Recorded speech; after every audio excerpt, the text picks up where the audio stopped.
The first part of this information came directly from Rex DeRousseau of Kansas, a breeder for Dave Ward. Ward told DeRousseau that his chocolate grays were an infusion of 4 different strains of the old gray bloodlines: the Madigan Regular Gray, the C.C. Cook's Perfection Gray, the Dean's Gray, and the 4 Weber Gray, from Bobby Manziel Sr. Manziel and Cook were partners at this time. As far as we know, only S.B. Clay, Rex DeRousseau, and Sam Bingham had these chocolate fowl. They come both straight and pea-combed. They will come with pearl, yellow, green, or dark slate-colored legs. They have a superb style of fighting, and fight as well pure as they do crossed. They are smart, aggressive, and game to the end. We took the above-mentioned strain, purchased from Robert Logan of Mississippi. We then took an Essel hen from Vasco Siebert of Florida and bred her under a chocolate cock from Logan, called Number 18, always carrying the same punch, right out and left out, and still do until this day.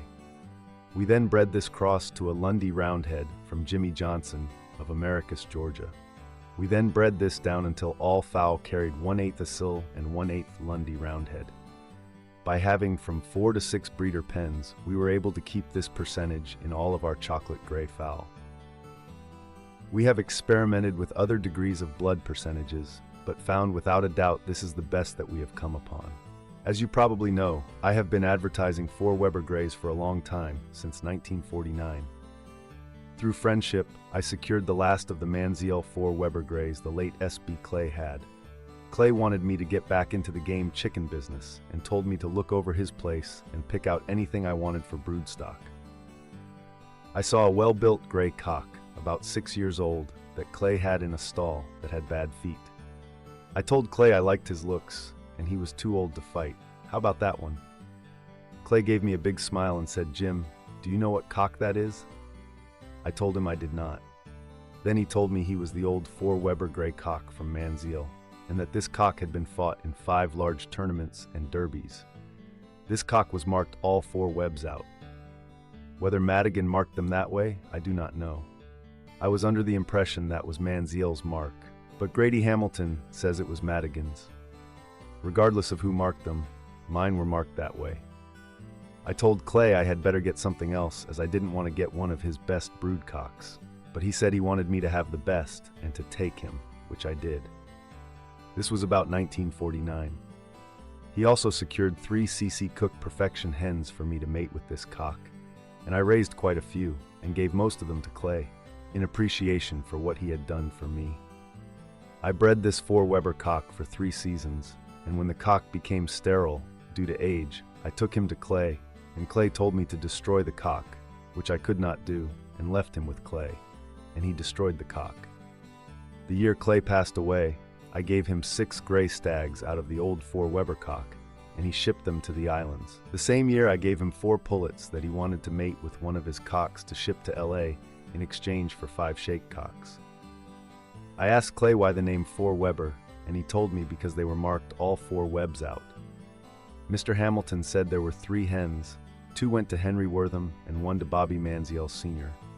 I do know that Bobby Manziel Sr. had gray fowl that were marked all 4 webs out. 4 Webers, as they were called. Manziel was associated with C.C. Cook, and they had the fowl from Law, which fowl came from Madigan. I do not know when Manziel became associated with Cook, but they did fight lots of derbies here at Waco, and Manziel fought lots of grays when they were fighting as Manziel and Cook. And anyone that attended these meets knew what records Manziel and Cook made with their fowl. Both Law and Madigan got gray fowl from Hanky Deans, so evidently they were of the same breeding. It is a fact that Law shipped gray fowl that were red in color, so after Law got these grays, no one but Law would know how they were bred. Bobby Manziel Sr. was a good friend of Law's, and I'm sure they exchanged fowl. Law let Manziel have a red cock, called Repeater, to breed over his 4 Weber gray hens, and lots of white fowl showed up. What this Repeater red cock was, I do not know, but probably a clipper. As to the $1,000 hen, or chocolate hen, it is my understanding this hen went to Dave Ward in Kansas. She was a gray hen with chocolate-colored body, with lots of chocolate-color feathers, hence the name Chocolate. The information I have from Kansas, this chocolate hen was a Madigan regular gray. Shelley Clay told me that C.C. Cook gave the grays he had their name, Perfection Grays, and in Bloodlines they were the exact breeding of the regular grays. Cook had a cock that he said was what you would call Perfection Gray. I still have some of the 4 Weber Gray blood, and the gray cock that appeared in Grit and Steel some time back. The one that molted out white is a pure 4 Weber Gray, and he is still on my brood yard and is out of the old original 4 Weber Fowl from Clay. I had a very lengthy letter from a Red Robertson or Robertson that worked for Bobby Manziel at the time he had these 4 Weber Grays. He said the late E.W. Law let Manziel have new blood to use with his 4 Weber Grays, and that Law let Manziel have a red cock to breed over his 4 Weber Grays.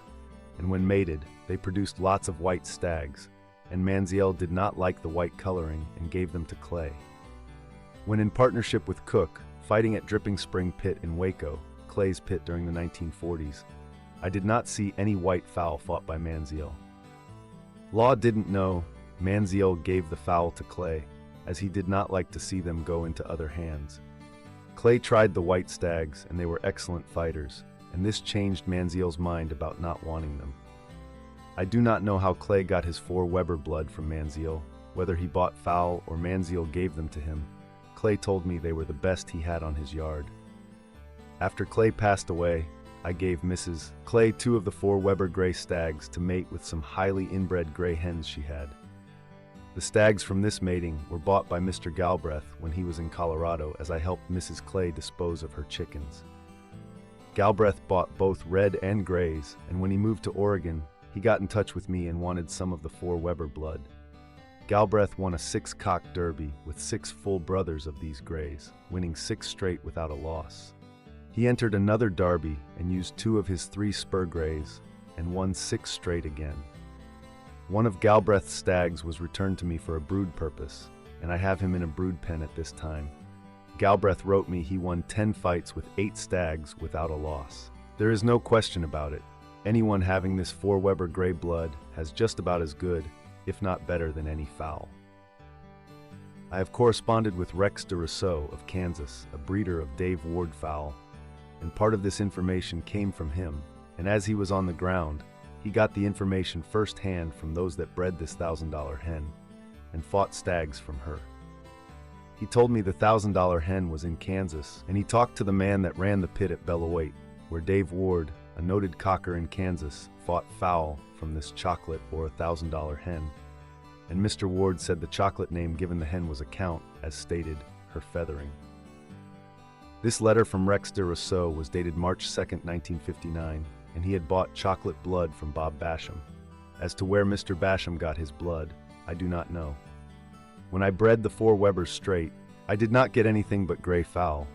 I got a stag from Clay, a J.D. Perry gray, and used him over the gray I had, and that is when I began to get fowl that were red in color.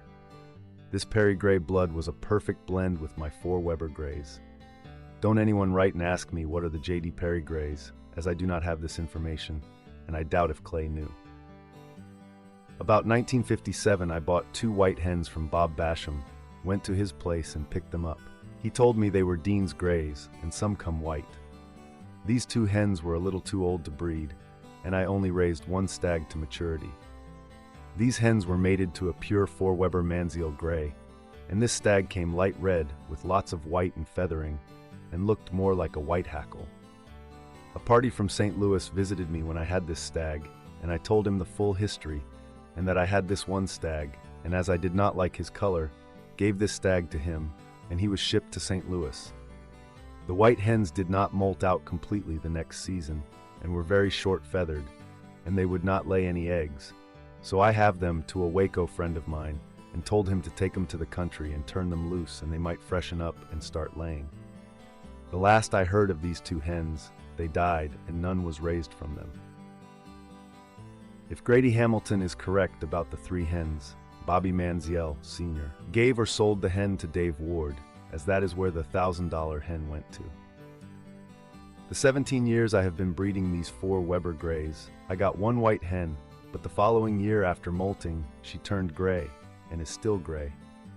My old white 4 Weber gray cock is molting out this year with lots of dark feathers in his breast and red on his back. He is not solid white at this time.